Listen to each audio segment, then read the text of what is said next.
What's happening, people? Back with another reaction, back with some more Cure, and another Cure Thursday. Thank you to all the folks who've been following this deep dive. Once again, shout out to Elmar, who has sent me multiple donations for this particular musical journey. And yes, we're continuing through the Head on the Door, 1985, and the next track is Push. It's another single word title. Those are tough to get a read on, and in this case maybe even more so because there are many possible meanings for the word. It is both a noun and a verb, and in both cases there's multiple iterations of what it could potentially mean, which is to say, as a noun, a push can be the literal act of a shove, and of course that could be the verb form as well. It could be a concerted effort, whether you're pushing yourself to get to a higher level or in a military or strategical way. It is a push to get through the defenses or an attempt to coordinate your efforts and to achieve or accomplish something. A push can also be a type of wager in gambling where you end up not making money or losing money. It's essentially like a draw or a tie. There are other more specific and technical usages. I don't really have a prediction. Obviously, there's no additional context. If I had to hypothesize what meaning of those I just mentioned would perhaps be the most likely, I would say the concerted effort understanding of push, the idea of pushing to achieve something or to create some particular result, but I'll see what I can catch on a first listen. This is Push by The Cure, and it's from their 1985 album, The Head on the Door.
I'm fairly certain I've never heard that tune, but it really does have that catchy yet slightly melancholic feel of a number of their tunes from the era where clearly I was hearing some of their songs, on the radio on K-Rock without realizing it. Because again, already there's been a couple in their catalog that we've gone through where it's like, oh wait, I actually do know this song. I've heard this before, and I know there's at least 2 or 3 more coming up that I'm familiar with on some level, even if, I haven't heard them many times over the years.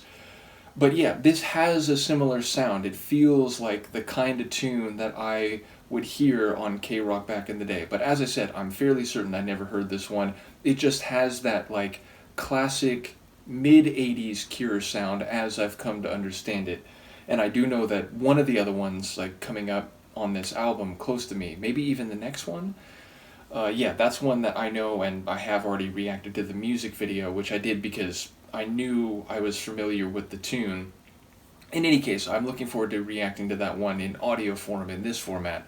But yeah, okay, so lyrically, I don't really know what's happening, but I will say there was the idea of like push, like something like don't allow it to stay, or like them to stay. So it does sound like push is on some level like a physical gesture, but seemingly like representative like of a conceptual idea that like don't let this person or situation stay, push it away from you, and create space between you and it, redirect it away.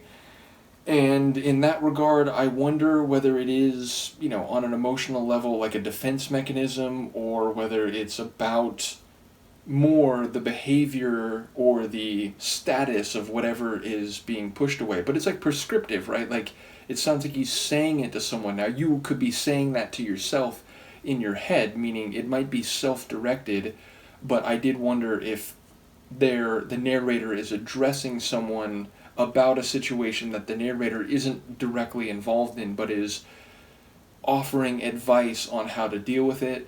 I do enjoy those drum rolls and those sort of builds. There were like multiple sections where, it'd go around 3 or 4 times, and, you could feel it getting ready to build up and then release into the next measure, so I enjoyed that.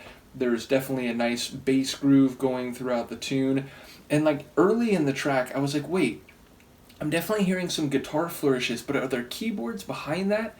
And I wasn't sure. And then in the latter stages of the tune, like the last third of the tune, there definitely were some like, true piano, or at least keyboard with a piano kit that was doing these nice like chord progressions. So yeah, it just has that good blend of like a, synth pop, synth rock kind of style. So yeah, again, as I've said a number of times, and people have talked about the evolution of their sound, like it's very far away from the earliest stuff, also seemingly pretty far away from the heavier stuff that came after that, but right in line with a lot of what I've heard over the last like, the singles compilation and this album here, even if, there's still some moments where it feels like there's a lingering malaise or a melancholy. But yeah, this one was mostly bright. It just had a hint of that like sadness at the center of it, which I feel like, even a tune like Close to Me, it kind of has that, despite the like bouncy and bright sonics in many respects. So yeah, and I like another one that I was thinking about the other day, because I was actually at a gas station and it was playing on the like PA speakers. It's Love Song, and that's one that, again, it's like lyrically, as far as I'm remembering it, it's like very devotional and positive or optimistic sounding, but the sonics have this kind of sad weight to them. So yeah, I feel like they found a groove in the mid 80s where like songs could sound like positive and melancholy at the same time, which is a like really tough path to navigate in terms of atmosphere, but it seems like that was one of their like calling cards. In any case, I'm still in the process of learning all this directly, even if they're a group that, I've been vaguely aware of for a long time, and maybe even slightly more than I realize. But yes, it's awesome to go on this deep dive. So shout out to all you who've been part of it. We'll be back next Thursday. I might as well check right now just to see if that is in fact the next tune. No, first it's The Baby Screams, and then it's Close to Me. So, yeah, we'll have plenty to look forward to. Let me know what you think of this one, and I will see you for the next one. Peace.